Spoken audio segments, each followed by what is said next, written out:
One of the most commonly used pieces of equipment in biotech laboratories is called an analytical balance.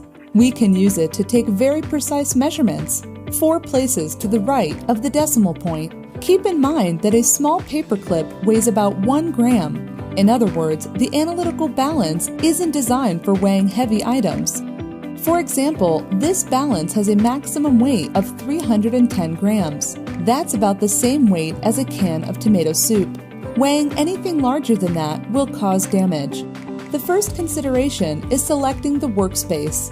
The balance needs to be placed on a steady surface such as a marble counter or a lab workbench in order to minimize vibrations. The balance shouldn't be used near doorways or air vents because it's sensitive enough to be affected by air currents.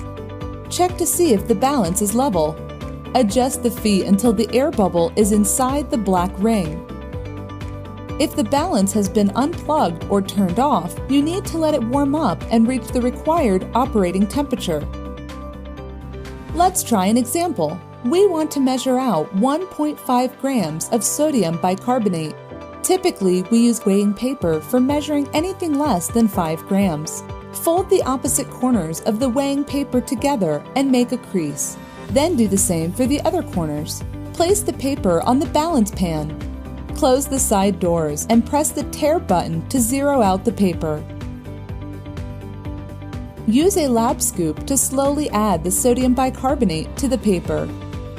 Close the glass doors and wait for the balance to lock in its reading. Continue adding sodium bicarbonate until you reach 1.5 grams. Close the doors to read the actual weight, 1.5026 grams. And always document your work in your lab notebook. Let's do another example. This time we'll weigh something a little heavier, so we'll use a weigh boat instead of paper. Let's measure out 12.19 grams of powdered tris buffer. Place the weigh boat on the balance pan. Close the side doors and press the tare key. We're aiming for 12.19 grams, so the measurement should be within plus or minus 0.02 grams. Always document your work in your lab notebook. Cleaning the balance is an important step, especially at the end of the day. Put it into standby mode or unplug it. Remove the weigh pan and components by lifting straight up.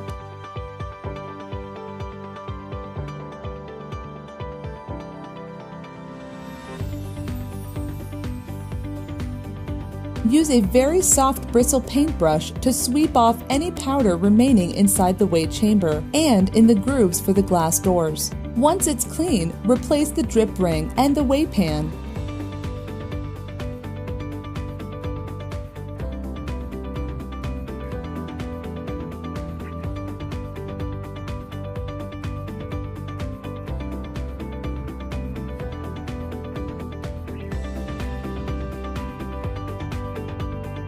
Now you're ready to head into the lab and practice using an analytical balance hands-on. To find a life science course near you, visit ncommunitycolleges.edu or ncbionetwork.org.